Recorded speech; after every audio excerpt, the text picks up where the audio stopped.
আমাদের এই পর্যায়ে কোরআন এবং হাদিসের আলোকে গুরুত্বপূর্ণ আলোচনা নিয়ে আসছেন প্রখ্যাত মুফাসসিরে কোরআন, সারা বাংলাদেশের আলোড়ন সৃষ্টিকারী হযরত মাওলানা মোহাম্মদ মাহমুদুল হাসান ফরিদপুরি। হযরতকে কোরআন এবং হাদিসের আলোকে গুরুত্বপূর্ণ নসিহত পেশ করার জন্য বিনীতভাবে অনুরোধ করছি।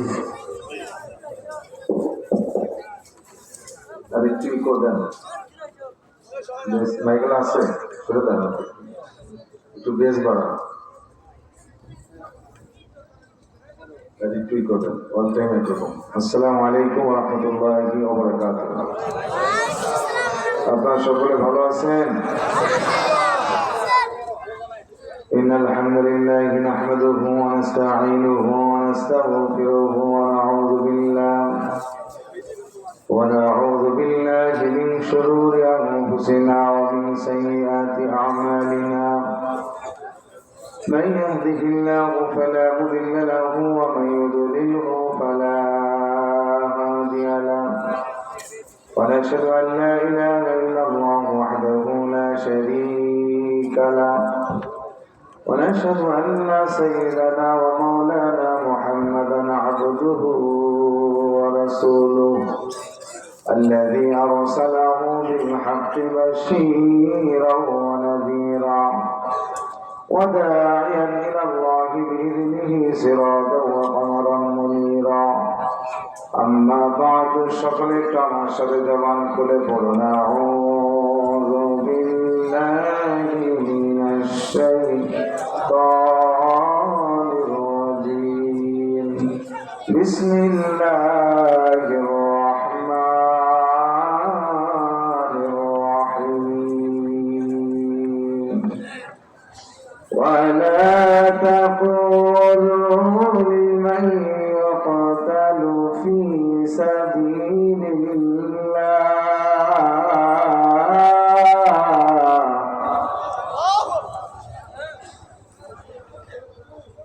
ولا تقولوا لمن يقتل في سبيل الله أموات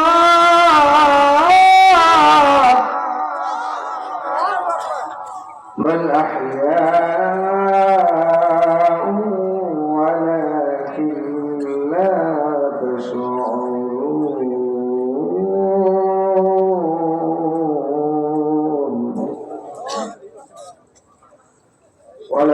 ولنبلونكم بشيء من الخوف والجوع ونقص من الأموال والأنفس والثمرات وبشر الصابرين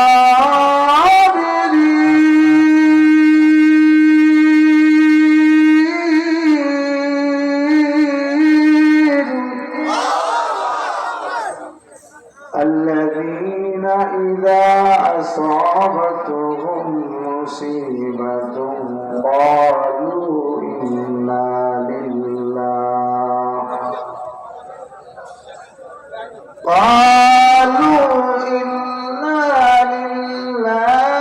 وإنا إليه راجعون.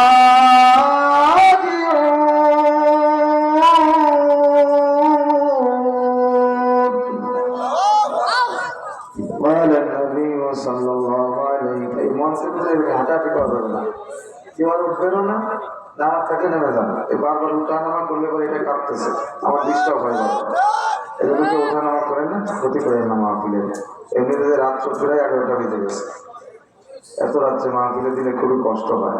এই মানুষগুলো সেই সন্ধ্যা থেকে অনেকে বসে অসুবিধা, এদের তো মাথা আছে, মাথা ব্যথা হয়, কোমর দরদ হয়, যে কিনা বলে।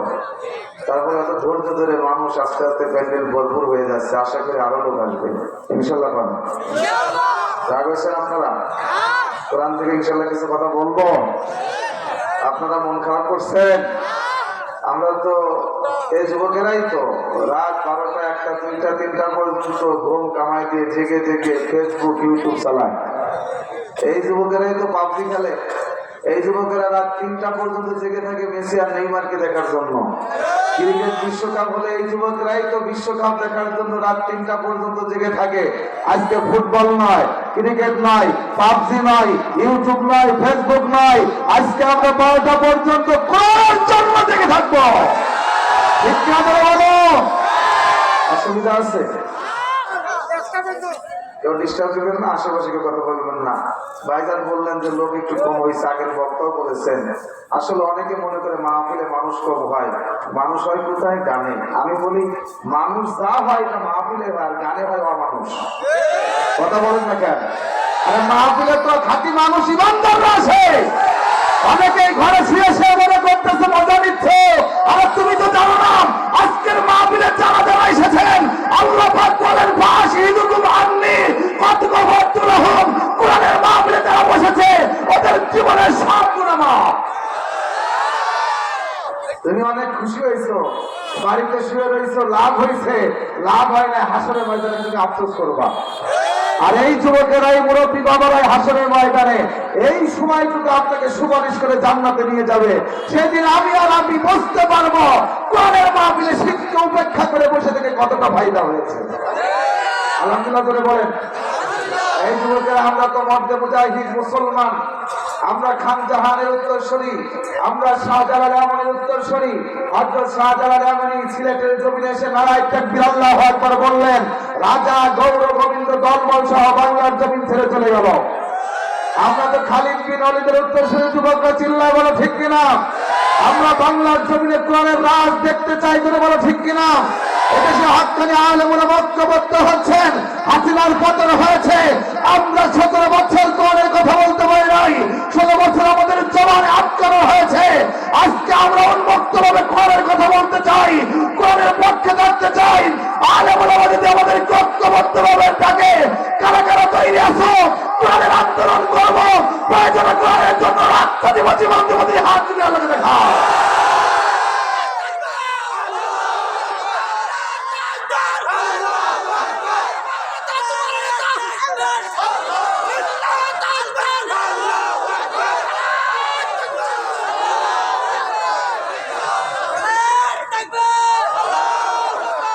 অসুবিধা আছে? আমাদেরকে যারা কথায় কথায় খেলা হবে, একটা ছিল প্রতিবন্ধী ওবায়দুল কাদের, কাউয়া কাদের বলাইছে, যাই নাই বল প্যান্ট খুলে খুলে দেখায় খেলা হবে, কলা বল না। এখন কুত্তার মতো বলাইছে। সাংঘাতিক বীর পুরুষ, নেতা থাকে 3 জন, পিছনে পুলিশ থাকে 20 জন। পুলিশ নিয়ে মাঠে খেলতে আসো, আজকে আসো খেলতে, পরে মাহফিলে বাধা দাও, পিঠের চামড়া খুলে ফেলবো। ঠিক কিনা করে বলেন? খেলা হবে, খেলা হবে, পয়লা যারা চিল্লাইতো তারাই তো দেশ ছাড়িয়া, ঠিক হলো, তারাই তো মাঠ ছাড়িয়া ভারত গিয়া পালাইলো। কাউয়া কাদের কথা কর, কাউয়া কাদের পালায়া গেল, খুঁজে তারে পাইলাম না। খুনি হাসিনা উড়াল দিল, আর তো ফিরে আসলো না। ঠিক হলো? আবার হাসিনার দালাল, দালালের গোষ্ঠী মনে মনে স্বপ্ন দেখতেছে, দুধ কলা খায়, আর মনে মনে চিন্তা করে শর্ট করে বুবু আসবে। বুবু কোথায়? জিতে আসছে। খেলা হবে আজকে, কোরআনের খেলা হবে। ঠিক কিনা বলো? হ্যাঁ, আমার অলিপুরের যুবকরা তৈরি আছো? কোরআনের পক্ষে থাকবে তৈরি আছো? ইসলামের পক্ষে থাকবে তৈরি আছো? আলেমের পক্ষে থাকবে তৈরি আছো? আর যদি ভারতের দালালেরা কেউ ভারতের পক্ষে কথা বলে, এখনো বাংলার জমিনে থাকে, বাংলার খাই, ভারতের দালালি করলে পরে টাকা দিয়ে ভারতে পাঠাই দিবা। কোন দালালের জায়গা বাংলার জমিনে হবে না। কথা বলেন না কেন? অনেকে বলে হুজুর তো খুব গরম, আমি আগের থেকেই গরম। তোমাদের আম্মা, তোমাদের বুবু এদেশে থাকতেই কোনোদিন ভয় করি নাই। মঞ্চের উপরে উঠে বলে তো হুজুর গুলি করে মারবো, বন্দুক ঠেকাইছে গুলি করে মারবে। আমি স্পষ্ট বলেছি, চালাও গুলি, তোমার বন্দুকের গুলি শেষ হবে কিন্তু আমাদের কণ্ঠ স্তব্ধ করতে পারবে না। আর আমরা ভয় করি একমাত্র তাকে। আল্লাহু আ'লামু বিআদাইকুম ওয়া কাফা বিল্লাহি ওয়ালিয়্যা ওয়া কাফা বিল্লাহি নাসীরা। আমার আল্লাহ যদি আমার বন্ধু হয়, আমার আল্লাহ যদি আমাকে সাহায্য করে, আমেরিকা দরকার নাই, কোন নেতা খাতা দরকার নাই, ভারত দরকার নাই, আমার জন্য আমার আল্লাহ যথেষ্ট। ঠিক কিনা বলো? এই জন্য আমাদেরকে ভয় দিয়ে দমানো যাবে না। আল্লাহ কি খেলা দেখেন, এই বাংলাদেশের প্রতি ইঞ্চি মাটি যার কথা শুনত, যার হুকুমের গোলাম ছিল, সেই হাসিনা এখন বাংলার জমিনের 1 ইঞ্চি জায়গার কোনোদিন পাবে না। যদি কোনোদিন আসে তাহলে ওর চামড়া ছুলে কুত্তা দিয়ে খাবো। সবার ক্ষমা আছে, হাসিনার ক্ষমা নাই। ওবায়দুল কাদেরের ক্ষমা নাই, আনিসুল হকের ক্ষমা নাই, রাশেদ খান মেননের ক্ষমা নাই, হাসানুল হক কিলুর ক্ষমা নাই। ঠিক না ধরে বলেন আমার ভাইয়েরা? দীপমণির ক্ষমা নাই, এরপরে দরবেশ বাবা সালমানের রহমানের কোনো ক্ষমা নাই। আমার পয়গম্বর মক্কা বিদায় করলেন, 10,000 সাহাবী নিয়ে মক্কায় ঢুকলেন। আমার পয়গম্বর ডাক দিয়ে বললেন, শোনো, আজকে আমি ইচ্ছে করলে এই মক্কার একটা কাফের বেঈমান বেঁচে থাকবে না, প্রত্যেককে আমি হত্যা করতে পারি। আমার জমিন, আমার বাবার জমিন থেকে আমাকে বের করে তাড়িয়ে দিয়েছিল, আমাকে জুলুম নির্যাতনের স্টিম রোলার চালিয়েছিল, আমার ছাত্রীদেরকে আহত করেছে, হত্যা করেছে। আমি নামাজে গেলে আমার মাথায় উঠে পচানারি মুড়ি দিয়েছে, তারপরে আমি মুহাম্মদ ঘোষণা দিলাম, মক্কার প্রত্যেকটা কাফেরকে মাফ করে দিলাম। কিন্তু 6 জন হাসিনার মতো কয়জন, এদের কোনো ক্ষমা?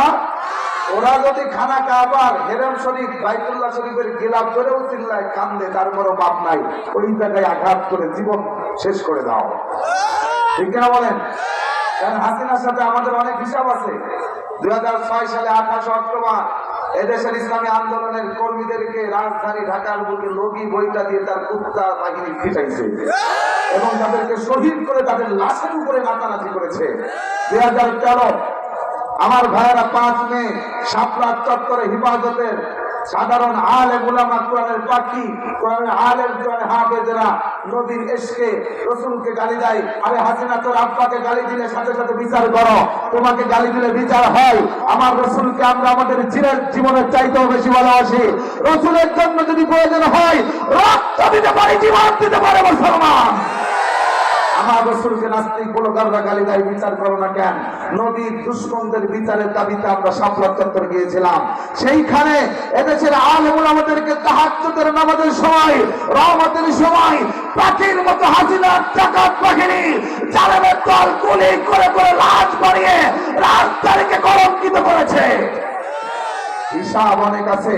2024 এসে ছাত্র জনতার বুকে গুলি চালিয়ে আমার আবু সাইদ মুগ্ধ হাজার হাজার মায়ের বুককে তারা খালি করেছে এবং পাকিস্তানি বাহিনী যা করে নাই তার থেকে হাসিনার বাহিনী বেশি করেছে। লাশগুলোকে হত্যা করে ভ্যানের উপরে উঠে পেট্রোল দিয়ে আগুন জ্বালায় লাশের নমুনাও গায়েব করে ফেলেছে। সে হাসিনাকে ক্ষমা করা যাবে? ওর দালালি করলে তারও পিঠের চামড়া তুলে ফেলবো। যদি মন চায় ভালো হয়ে ফিরে আসো, কোনো অসুবিধা, আমরা মিলেমিশে বসবাস করবো। কিন্তু এখনো যদি কুত্তি হাসিনার দালালি করো তাহলে হাসিনার কাছে টুক করে পাঠাই দেবে। জোরে একটা মেসির মতো লাথি মারবা যাতে ভারত চলে যায়। রাজি আছো যুবক? আবার ভারত স্বপ্ন দেখতেছে বাংলাদেশ নিয়ে যাবে। একটা সাংবাদিক আছে, কুত্তা পাগল এলে যেমনি লাফায়, এরকম সাংবাদিক খবর বলে লাফায়। এটা আমাদের রাজধানী গুলিস্তানের হকারের চেয়ে তো খারাপ। ঠিক না বলো? এরকম করতেছে। এরপরে আবার থাকবে না, বাংলাদেশ থাকবে না বলতেছে। ঠিক কিনা? আবার বলে বাংলাদেশের চট্টগ্রাম নিয়ে যাব, বাংলাদেশের ফেরি নিয়ে যাব, বাংলাদেশের কুমিল্লা নিয়ে যাব। আমরা বলি তোমরা কি যৌতুক চাও? আমরা কি হাসিনা আমাদের এই মেয়েটাকে কি তোমাদের কাছে ইচ্ছা করে দিয়েছি? না পালাতো, পলাই গেছে। যে মেয়ে পলাই যায় বড় কি আর করে, মুদির নাঙ্গের কাছে চলে গেছে। এই মেয়েকে মা বাপ কোনোদিন যৌতুক দেয়? ওর তো পরিচয় দেয়। হাসিনার পরিচয় বাংলাদেশের 18 কোটি তাওহীদি জনতা কোনোদিন দিবে না। ঠিক কিনা বলো? কত জুলুম করেছে ভাইজান বললেন, শুধু আলেম ওলামা নয়, তার মতের বিরুদ্ধে যে গিয়েছে তার বিরুদ্ধে মিথ্যা অপবাদ, জুলুম নির্যাতন করেছে। ফিরাউন শিখলো না, নমরুদ থেকে নাই, আবু জাহেল থেকে না, আর তুমি তো আসি না। কথা বলেন না কেন? এই সমস্ত জালেমদেরকে গুনার টাইম আমাদের নাই, ইনশাল্লাহ বলেন। যুবক সময় এসেছে, তোমরা ঐক্যবদ্ধ হয়েছ, দেশের প্রতিটা ইমানদার মুসলমান। এই যুব সমাজ যখন বুঝতে পারলো জালেম সে জুলুম করে আমার দেশকে ভারতের কাছে বিক্রি করে দিতে চায়, তখন এদেশের যুবকেরা পাবজির আসর বন্ধ করলো, নেশার আসর বন্ধ করলো। এদেশের যুবকেরা সমস্ত কিছু বন্ধ করে জীবনের মায়া ত্যাগ করে রাজধানীর বুকে ঝাঁপিয়ে পড়েছে, রাজপথে ঝাঁপিয়ে পড়েছে। তারা রক্ত দিয়েছে, জীবন দিয়েছে। 1971 সালে যেমনি ভাবে আমার দেশের জন্য বাংলার জমিনের মুসলমান, বাংলাদেশের মানুষেরা রক্ত দিয়ে, জীবন দিয়ে দেশকে স্বাধীন করেছে, 2024 সালে এসেও রক্ত দিয়ে, জীবন দিয়ে হাসিনার হাত থেকে দেশকে স্বাধীন করেছি। তোরা বলো ঠিক কিনা? আবার যদি প্রয়োজন হয় যুবকেরা তৈরি থাকতে হবে। ওই ভারত নরেন্দ্র মোদী তার গোলাম, তার দাসী হাসিনার পতন দেখে সহ্য করতে পারছে না, এই জন্য বাংলার জমিন নিয়ে ছিনিমিনি খেলার নীল নকশা তৈরি করে। আমার দেশে আমরা করতে চাই, আমরা বলে দিতে চাই, আমরা দেশের প্রতি ইঞ্চি মাটিকে ভালোবাসি, দেশকে ভালোবাসি, মনের অঞ্চল। দেশের জন্য যদি প্রয়োজন হয় রক্ত দিব, জীবন দিব, 1 ইঞ্চি মাটি আমরা ভারতকে দিব না। রাজি আছো না নাই? আল্লাহু আকবার করে বলো। কিছুদিন আগে বাংলাদেশের যুবকেরা, তরুণেরা ক্রিকেট খেলছে, ভারতকে ঠকাই দিছে। সারা পৃথিবীর মানুষ খুশি। ভারত সারা জীবন হাসিনা যখন ছিল আম্পায়ার ঘুষ দিয়ে, এরপরে বাংলাদেশের প্লেয়ারদের সাথে জুলুম করে, ধাক্কা দিয়ে, ফেলে দিয়ে, জুলুম নির্যাতন করে বাংলাদেশকে খামাখা জেতার পরেও টাইগারদের ঠকাই দিছে। কিন্তু সেদিন দেখলাম এদেশের যুবকেরা আমাকে বলছে, হুজুর দেখেন কেমনে এদেশের যুবকেরা খেলার মধ্যেও ওদের চোখের সাথে চোখ রাঙিয়ে কথা বলেছে। সারা স্টেডিয়াম জুড়ে মুসলমান লিল্লাহি তাকবীর, আল্লাহু আকবার বলেছে। দেখেন নাই? আরে মুসলমান তো সিংহের জাতি, আমরা শিয়ালের জাতি নয়, আমরা বিড়ালের জাতি নয়। বাঁচলে 1 ঘন্টা বাঁচবো, আমরা সিংহের মতো বাঁচতে চাই। কথা বলো ঠিক কিনা? আমরা এদেশে বাঁচতে পারে, আমরা হবো গাজী, আর বললে হবো শহীদ। আল্লাহু আকবার। আমি যুবকদেরকে বলেছি, শোনো, সেদিন আমার মাহফিল রাজধানী এলাকার ভিতরে, ঢাকায় আমার মাহফিল, আমি বললাম হাজার হাজার যুবকেরা শোনো, ভারতের কোন লোক যদি আমাদের দিকে চোখ রাঙিয়ে কথা বলে, তুমি তার থেকে 100 গুণ বেশি জোরে চোখ গরম করবা। ওরা যদি আমাদেরকে আবার ধমক দিয়ে কথা বলে, তুমি থাপ্পড় দিয়ে কথা বলবা। ঠিক কিনা বলেন? এই পৃথিবীতে একমাত্র দেশ ভারত, যার সাথে প্রতিবেশী কোন দেশের ভালো সম্পর্ক নাই। আমাদেরকে সংখ্যালঘুর অধিকার শিখাইতে আসো। সংখ্যালঘু বাংলাদেশের নির্যাতন, মিথ্যা কথা বলে। এই বাংলাদেশের সংখ্যালঘুরা যত আদরে আছে, যত ভালোবাসা আছে, পৃথিবীতে কোথাও নাই। আপনাদের এলাকায় হিন্দু নাই? আপনারা কি মারামারি করেন? তাদের মন্দির ঘর ভেঙে দেন? আমরা একসাথে বসে চা খাই, একসাথে বসে আমরা গল্প করি, তাদের দোকানে সদাই করি। কিন্তু ভারতে যান, ওদেশের সংখ্যালঘু মুসলমানদের মসজিদ প্রতিদিন ভেঙে দিচ্ছে, বুলডোজার দিয়ে গুড়িয়ে দিচ্ছে। আমার বাবরি মসজিদকে শহীদ করে তারা রাম মন্দির বানিয়েছে। মুসলমান আযান দিতে গেলে মসজিদের ভিতর থেকে মুসলমানের জবান ছিটে ধরে। আমরা কোনোদিন এই বাংলাদেশের ইতিহাসে কেউ বলতে পারবে না, কোনো হিন্দু ভাইরা, যে কোনো হিন্দু ভাইদের মন্দির ঘর ভেঙেছি। তারপরও আমার মুসলমানদেরকে তারা জবাই করতেছে বাংলাদেশে বসে। ইসকনের কিছু উগ্র জঙ্গি চট্টগ্রামে সাইফুল ইসলাম আলিম নামে একজন আইনজীবী যুবককে তারা কিছুদিন আগে, 15-20 দিন আগে চট্টগ্রামের জমিনে তারা কুপায়া শহীদ করছে। মুসলমান 92% এই জমিনে বসবাস করে। এই জমিনে দেশে মালায়নের বাচ্চাদের সাহস কত যে আমার মুসলমানকে জবাই করে। সাধারণ হিন্দুদের বিরুদ্ধে কোনো কথা নাই, কিন্তু উগ্র হিন্দু জঙ্গি আপনার ইসকনের সদস্য পাইলে জুতা ফেলে পিটাইতে থাকবেন। আমার দেশে বসে মুসলমানের বিরুদ্ধে কথা বলবো, আমরা কিন্তু ধরি না, ধরলে ফিলিস্তিনে মুসলমান কিন্তু ইসরায়েলকে ধরে নাই, সহ্য করেছে। এখন মুসলমান ইসরায়েলকে ধরছে, এখন ইসরায়েল কেন্দ্রে বাঁচে না। আমরা মুসলমান যদি ধরি, ভারত বললো বাংলাদেশের মানুষকে আমরা ভিসা দেবো না, তাহলে ঠিক আছে আমরা গেলাম না, অসুবিধা কি? তোর দেশে না গেলে যে দেশের মানুষ এখনো রাস্তায় থাকে, বাথরুম নাই, কথা বল না কেন? আমার দেশকে তুমি খেলতে চাও, আমাদের ভিসা বন্ধ করতে আমরা যাই না। দেশের পৃথিবীতে চিকিৎসা নেওয়ার টাকা অভাব আছে। আমার দেশে, তোর দেশের তো চিকিৎসা ভালো, কিন্তু দেশের ডাক্তার অধিকাংশ হলো চোর, ডাক্তার। খালি টেস্ট লেখে। রুগী দেখলে পারে 10 পদের টেস্ট, কমিশন খায়। আর ওষুধ 2টা দরকার দেয় 10টা। ওই যে আরেকজনের কাছ থেকে কোম্পানির কাছ থেকে ঘুষ খাইছে না, এই জন্য ওষুধ দরকার নাই, তারপরেও লেখে। কিন্তু এদের ব্রেন ভালো। এই চোরগুলো যদি ভালো হয়, দুর্নীতি ছেড়ে দেয়, চিকিৎসা ভারতের চেয়ে ভালো হয়।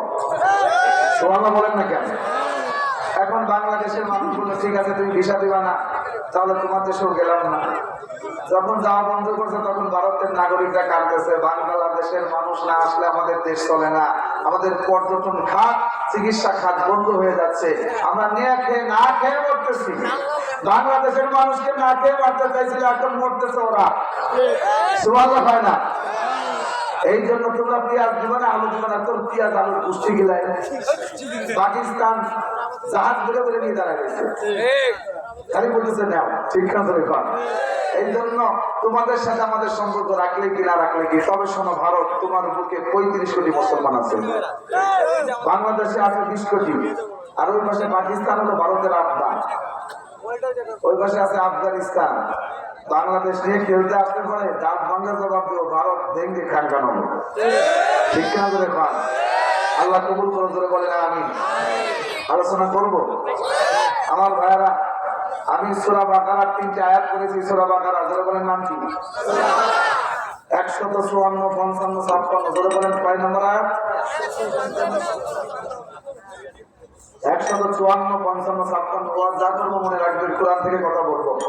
বাংলাদেশে ওয়াজ মাহফিল খুব হয় না, কিন্তু অনেক ওয়াজের ভিতরে, মাহফিলের ভিতরে, জলসার ভিতরে বক্তা লক্ষ টাকা বাজেট করে আসবে, আবার এসে কোরআনের কথা নাই, শুধু খাজার গল্প, বাবার গল্প, পীরের গল্প, 2 ঘন্টা 3 ঘন্টা শেষ করে ফেলে। আছে না নাই? এই তাহেরি রে জালাও পুরাও রাখিয়া তোমার দারে, আমি কত ভালোবাসি রে মারহাবা। আছে না নাই? মুর্শিদ আমার হুজুরি সাকি মহিমা জানে, গলায় রশি লাগাইয়া ধীরে ধীরে টানে। কতক্ষণ? ও মুর্শিদ, পাশের যারা এসকে উঠে গেছে। কতক্ষণ না কেন? কোন মুর্শিদের গল্প নাই, খাজার গল্প নাই, পীরের গল্প নাই, সরাসরি কোরআন থেকে আল্লাহর কথা বলবো। রাজি আছেন না নাই?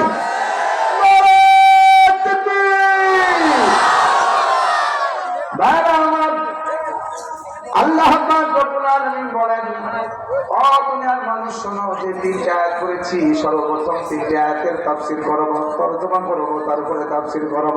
রাগ হইতেছেন? প্যান্ডেল এখন ভরে গেছে, জোরে একটা তকবীর দেওয়া যাবে। যুবকরা দেখি তো, তকবীর দিতে পারবা? ইনশাআল্লাহ জোরে বলো, পারবা? আমার সাথে, আমার থেকেও জোরে দেখবো। যুবকদের এলাকার, অলিপুরি এলাকার যুবকদের আমি প্রশংসা করতে চাই। আমি দেখতে চাই তোমাদের ইমানের শক্তি কত। তোমরা তো ইচ্ছে করলে টাকা পয়সা করে দিয়ে গান বাজনার আয়োজন করতে পারতে, বক্সে টেনে নাচানাচি করতে পারতে। তরুণ যুবকেরা, ও মা, তোমার কপাল বলো, তোমার সন্তান মাহফিলের আয়োজন করেছে, কোরআনের তাফসীরের আয়োজন করেছে। আল্লাহু আকবার। এবার তাকবীর দেব আমরা, ঠিক আছে?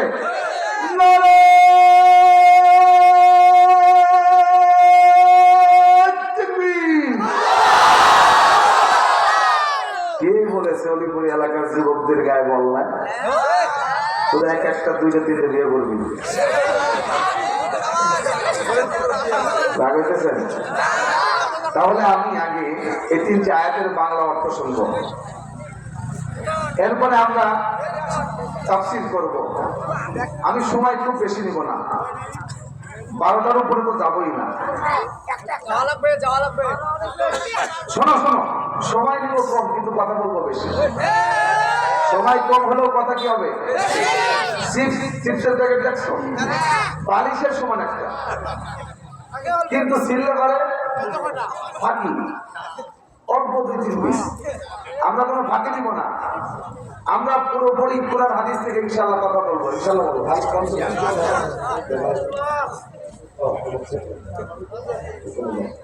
আচ্ছা ঠিক আছে, একটু সাইজ করে দেন, একটু চা খাবো। দেবো নাকি খাই আপেল ভাই গো যারা আয়োজন করেছেন কমিটির ভাইরা এই যে ছোট্ট ছোট বাচ্চারা সামনের কাতারে করছে আমার ভালো লাগছে অনেক জায়গায় যারা আয়োজন করে ওরা খালি কাজ দূরে ছোটাছুটি করে মাহফিল শোনে না তাহলে লাভ হলো কি কিন্তু এরা দেখেন কি সুন্দরী বাচ্চাগুলো সবার আগে বসে আলহামদুলিল্লাহ বলে এই জন্য কমিটির যারা আছেন কেউ বাকি রাখবে না সবাই চলে আসে কোরআন থেকে কথা হবে ইনশাআল্লাহ প্রথমে গভীর মনোযোগ আমরা তর্জমা করবো এরপরে তাফসীর বুঝতে আমাদের সহজ হবে সবাই আমার সাথে পড়েন জবান খুলে আউযু বিল্লাহি মিনাশ শাইতানির রাজিম বিসমিল্লাহির রাহমানির রাহিম ওয়ালা তাকুলু লিমান ইয়াকতালু ফি সাবিলিল্লাহি بل أحياء ولكن لا تشعرون আল্লাহ পাক রব্বুল আলামিন বলেন দুনিয়ার মানুষ শোনো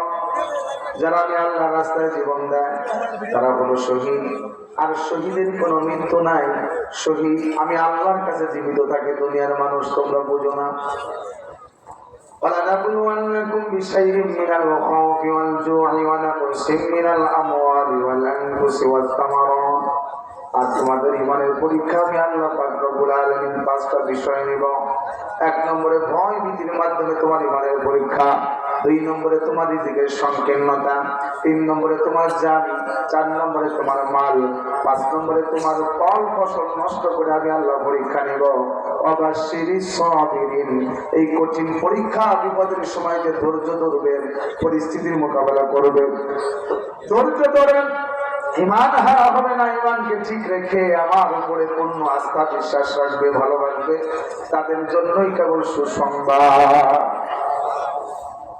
الذين إذا أصابتهم مصيبة قالوا إنا لله وإنا إليه راجعون سبحان الله আর যখন তাদের উপরে বিপদ আসবে তখন আমার বান্দা বান্দীরা তখন বলবে আমরা আল্লাহর উপরে ধৈর্য ধরলাম নিশ্চয়ই আমরা আল্লাহর জন্য এবং আল্লাহর কাছে ফিরে যাব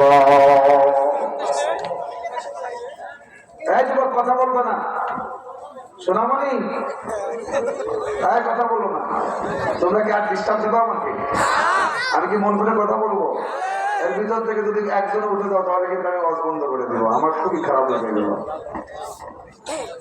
না আমার আল্লাহ বললেন আমার রাস্তায় যারা জীবন দেয় কার রাস্তায় আল্লাহ রাস্তায় জীবন দিলে সে কি মরে শহীদ হয় সে জীবিতই থাকে সুবহানাল্লাহ বলেন না এই যে দিনের জন্য ইসলামের জন্য যারা জীবন দিয়েছেন যুগে যুগে যারা মার খেয়েছেন রাজাকার বলে যাদেরকে ফাঁসি দেওয়া হলো বাংলাদেশে ভারতকে খুশি করার জন্য 15 বছর ধরে আলেমদেরকে জঙ্গির নাটক সাজিয়ে মিথ্যা মামলা দিয়ে জেলের ভিতরে বলল আজকে সব বের হয়ে যাচ্ছে জঙ্গি বলে বাংলাদেশে কিছু নাই সব মিথ্যা নাটক ছিল কথা বল না কেন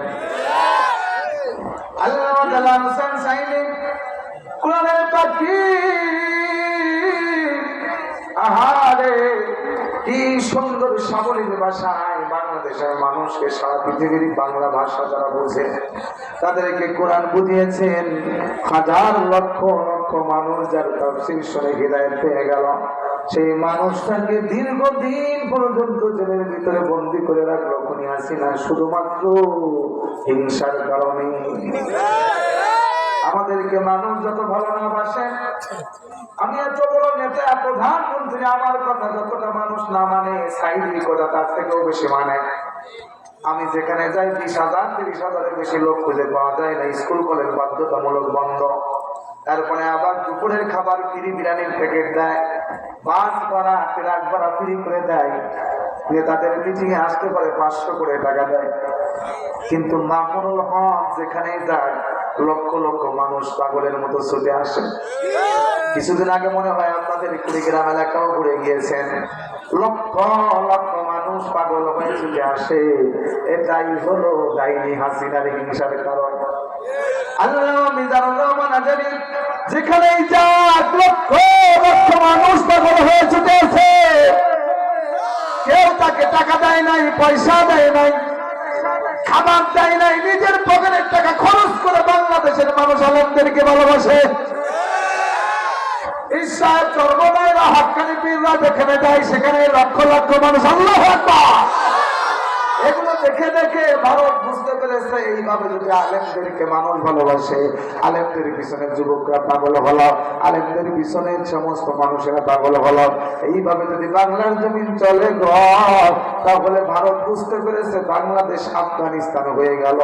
ওই আফগানে 20 বছর আমেরিকা নির্যাতন করলো, জুলুম করলো, খুন করলো, বোমা মারছে, এখনো আফগানের জমিনে ভালো ফসল হয় না।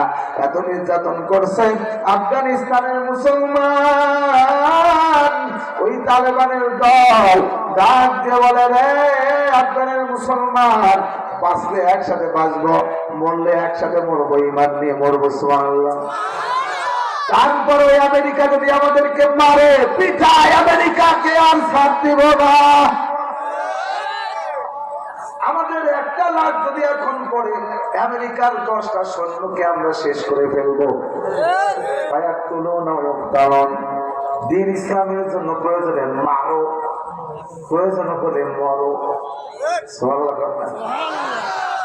আফগানের মুসলমান পৃথিবীর সব থেকে বড় শক্তি, বড় শক্তি আমেরিকা। তাদের বিরুদ্ধে রুখে দাঁড়াবো। 20 বছর মার খেয়েছি, আর মার খাইতে চাই না। এখন আঘাতের বদলে পাল্টা আঘাত করব। এই আফগানের বুকে দিন কায়েম করব। তারা যখন প্রতিশোধের বারুদ যখন অন্তরে জুড়ে উঠলো, তাতানাজ্জালু আলাইহিমুল, এরে মুসলমান, যে আল্লাহ বদরের ময়দানে, বদরের প্রান্তে সাহাবীদেরকে আসমান থেকে ফেরেশতা পাঠায় সহযোগিতা করেছেন, আল্লাহ এখন নাই? এখনো যদি আমরা বদরি সেই সাহাবীদের মধ্যে ঈমান শক্ত করে কাফেরদের বিরুদ্ধে আমরা যদি প্রতিবাদ করতে পারি, আমাদেরকেও সাহায্য করবে আল্লাহ। আফগানের মুসলমান প্রতিবাদ করলো, ফলাফল কি হলো? যখন মাস শুরু করছে, কিন্তু আফগানিস্তানের তো অস্ত্র নাই, আর আমেরিকার সৈন্যদের দামি অস্ত্র, দামি পোশাক, ভালো খাওয়া, ভালো বেতন, সুযোগ সুবিধা সব আছে। আফগানের মুসলমানের অস্ত্র নাই, ভাঙ্গা লাঠি, ভাঙ্গা দা, যা ছিল তাই নিয়ে ময়দানে ঝাঁপিয়ে পড়েছে। সঙ্গে সঙ্গে আল্লাহ ডাক দিয়ে কয়, যখন তোমরা প্রতিবাদ করবা, আমার নবী, আমার হাবিব জনাব রাসূলুল্লাহ সাল্লাল্লাহু আলাইহি সাল্লাম যখন মক্কায় ছিলেন কোনোদিন প্রতিবাদ করেন নাই, মার খেয়েছেন, ধৈর্য ধরেছেন, কিন্তু হিজরত করে মক্কায় থাকতে দিল না, মদিনায় চলে গেল। তখনও কাফেরের দল আমার রাসূলকে শেষ করার জন্য, ইসলাম ধ্বংস করার জন্য উঠে পড়ে লাগলো। আমার আল্লাহ ডাক দিয়ে কয়, দোস্ত আর বসে থাকবেন না, ময়দানে নামেন। আমার নবীজি নামলেন সাহাবীদেরকে নিয়ে। যখন নেমে গেছে, নবী ডাক দিয়ে বলে, আমি মক্কায় কোনোদিন প্রতিবাদ করি নাই, মাস সহ্য করেছি, কিন্তু এখনো যেহেতু ওরা ইসলামকে শেষ করতে চায়, আমাকে ধ্বংস করতে চায়, আর বসে থাকবো না। মদিনায় মাত্র 10 বছর জীবিত ছিলেন, মদিনার 10 বছরে 27টা যুদ্ধ করছেন, নিজে সেনাপতি তরবারি হাতে নিছেন, আর আপনি খালি সুবহানাল্লাহ, আলহামদুলিল্লাহ, আর সবজি কলা দুধ খেয়ে খেয়ে তেল তেল করে জান্নাতে যাওয়ার স্বপ্ন দেখতেছে। কথা বল না কেন? দিন কায়েমের জন্য প্রয়োজনে রক্ত দেওয়া লাগলে রক্ত দেওয়া লাগবে। রাজি আছে না নাই? বিপ্লব মানে জীবন দেওয়া, বসে থাকা নাই, সে কোনদিন আসবে না রে, করো যদি ভয়। বিপ্লব মানে জীবন দেওয়া, বসে থাকা নাই, সে কোনদিন আসবে না রে, করো যদি ভয়। ঠিক আছে, বলো। জিহাদের এই ময়দানেতে যেতে তোমাকে হবে, প্রয়োজনে সব রক্তটুকু জমিনে ঢেলে দিবে। তবুও তোমায় লড়তেই হবে, মানিবে না পরাজয়। বিপ্লব মানে জীবন দেয়া, বসে থাকা নয়, সে কোনদিন আসবে না রে, করো যদি ভয়। জোরে বলে ঠিক কিনা? এরে মুসলমান, আফগানের মুসলমান যখন প্রতিশোধের বারুদ অন্তরে জ্বলে নেয়, যখন আর মার খাওয়া না, এখন মার খাইলেও দিনের জন্য মার দেওয়া লাগবে, যখন পাল্টা মুখোমুখি হয়ে গেল, আফগানের মুসলমান নারায়ে তাকবীর আল্লাহু আকবার বলে হাতের ভাঙ্গা তরবারি আসমানের দিকে উঁচু করে ধরে। আর আমেরিকার সৈন্যরা তাদের চোখের ভিতরে দেখে হাজার হাজার চকচকে নতুন তরবারি আসমান দিয়ে ঘুরতেছে।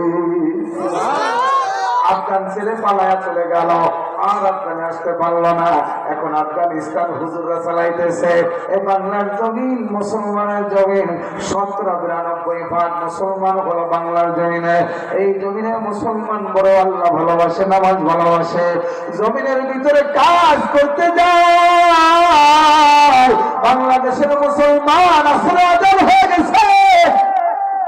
এমনও মুসলমান আছে দেখবা মুসলমান মাঠের পাশে আইলের পাশে গামছাটা বিছায় যায় নামাজে দাঁড়ায়া আল্লাহু আকবার বলে মাঠে নামাজ পড়ে। ওই যে যখন সাগর নদী লঞ্চ স্টিমার গুলো চলে, ফেরি গুলো চলে, আমরা পদ্মা নদী এখনো পার হই। পাটুরিয়া ঘাট, দৌলতদিয়া ঘাট পার হওয়ার সময় আমাদের পদ্মা নদী ফেরি দিয়ে পার হওয়া লাগে, লঞ্চে যাওয়া লাগে। তাকে দেখি যখন আমাদের সময় হয়, কিছু মুসলমান ওই সাগরের ভিতরে, নদীর ভিতরে ঢেউয়ের তালে তালে দোল খায় আর লঞ্চের মাথার উপরে উঠে আল্লাহু আকবার বলে নদীর ভিতরে পানির উপরে নামাজ পড়ে। বাংলাদেশের প্রত্যেকটা অফিস আদালত নামাজ পড়ার জায়গা আছে না নাই? প্রত্যেকটা ব্যাংক আদালতের ভিতরে নামাজের জায়গা আছে, কিন্তু ওলু দেওয়ার জায়গা নাই। প্রমাণ হয়ে গেছে বাংলার জমিন মুসলমানের জমিন। এই জমিনের যুবক কোরআনের রাজ কায়েম করা লাগবে। এই জমিনের ভিতরে কালেমার পতাকা উত্তীর্ণ করা লাগবে। কোন নাস্তিক বেঈমানের কথার মতো, আদর্শ মতো বাংলাদেশের সংবিধান চলবে না।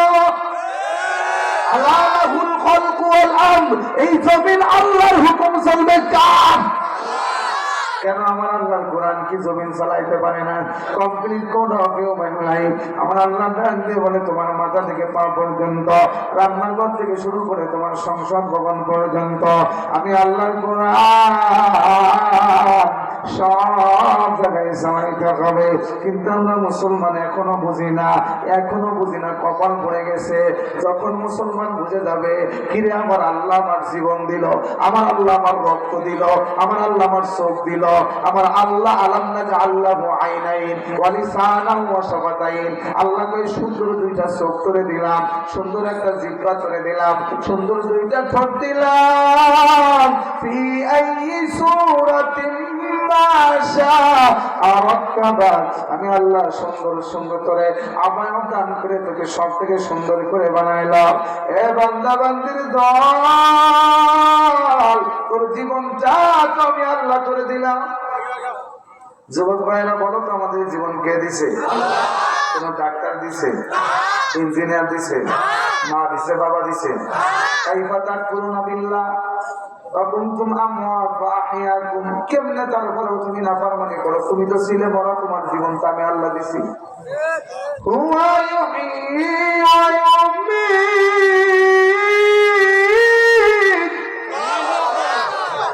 সুবহানাল্লাহ করে কোন জীবন মরণের মালিক কে? এখন কেউ আছে পাগল, বোঝে না জীবন মরণ নাও বাসাইলাম কাজা তোর নামে। আসছে না? জীবন মরণের নাও কার নামে বসাবো? জোরে জোরে আওয়াজ করে বলেন কার নামে? আমার আল্লাহ বলে তোর জীবন দিলাম আমি আল্লাহ, সব আমি আল্লাহ দিলাম। তুই বিপদে পড়লে আমি তোকে সাহায্য করলাম বললাম, কিন্তু তুমি তোমার দাম দাম নাস্তিক সমাজতন্ত্র গণতন্ত্রের পিছনে, নেতার পিছনে কেন দৌড়াও? কোরআনের পিছনে কেন তুমি আন্দোলন করো না? তোমার নেতা তো একজন মুহাম্মদুর রাসূলুল্লাহ।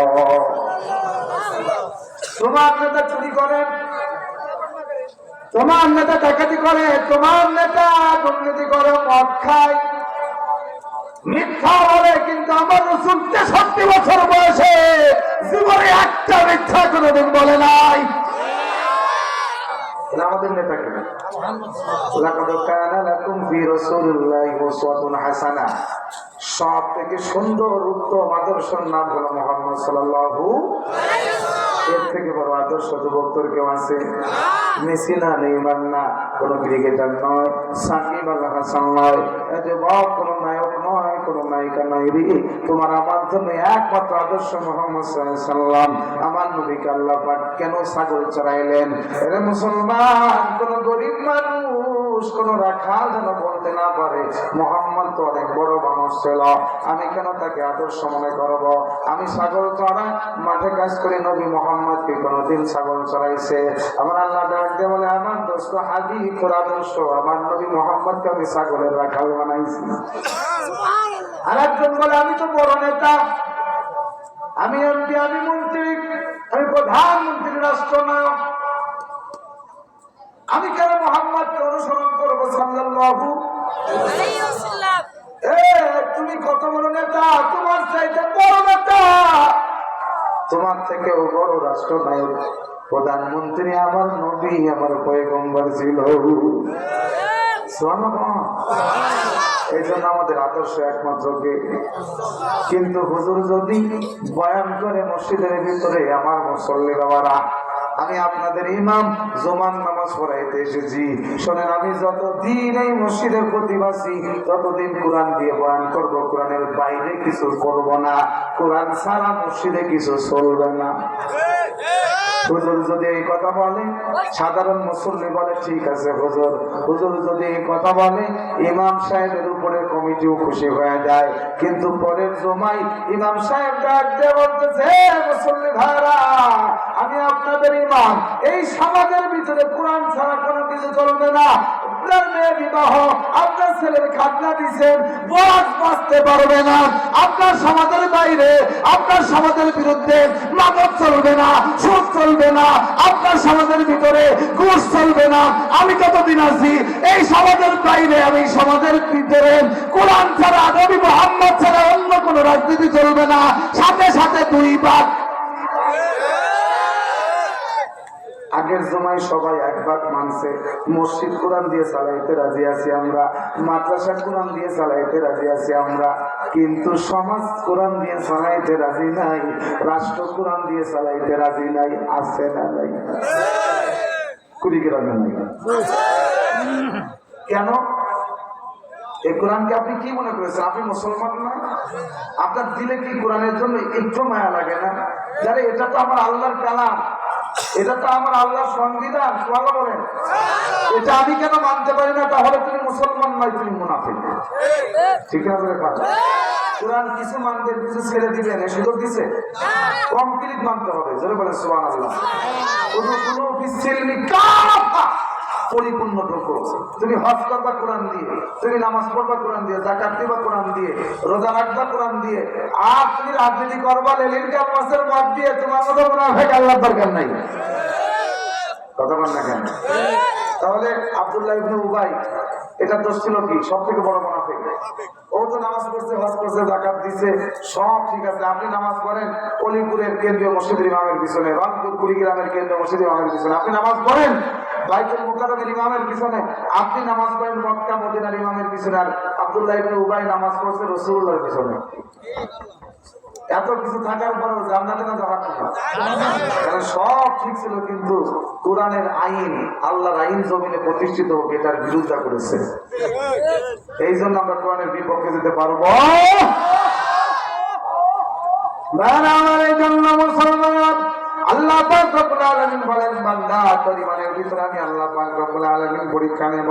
ওয়ালা নাবলুওয়ান্নাকুম বিশাইইম মিনাল খাউফি ওয়াল জু'i ওয়া নাকসিম মিনাল আমওয়ালি ওয়াল আনফুসি ওয়াস সামারাত ওয়া বাশশিরিস সাবিরিন।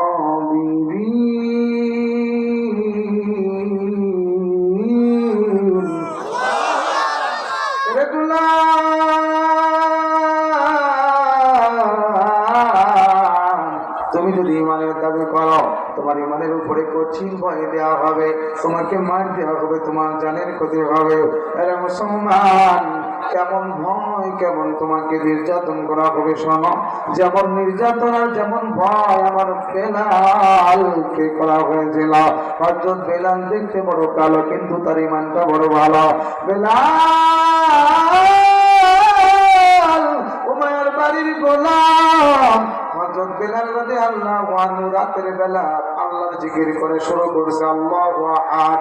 বেলাল যখন আল্লাহু আহাদ বলে, উমাইয়ার ঘুমটা ভেঙে গেল। ঘর থেকে বের হয়ে তাকে দেখে বিলাল আল্লাহু আহাদ বলে কান্দিছে। উমাইয়া চিন্তা করলো কিরে, রাত 3টা বাজে, রাত 4টা বাজে, এই গভীর রাতের ভিতরে বিলালের কি বিপদ হইল, বিলালের কি দুঃসংবাদ হইল? বিলাল রাতের বেলায় গুন গুন করে কান্দে কেন? উমাইয়া একটা ডাক দিয়ে বলতেছে, বিলাল রে তুমি কেন কান্দো রে বিলাল, কি বিপদ হয়েছে তোমার? সঙ্গে সঙ্গে কালো বেলা একটা ডাক দিয়ে বলতেছে,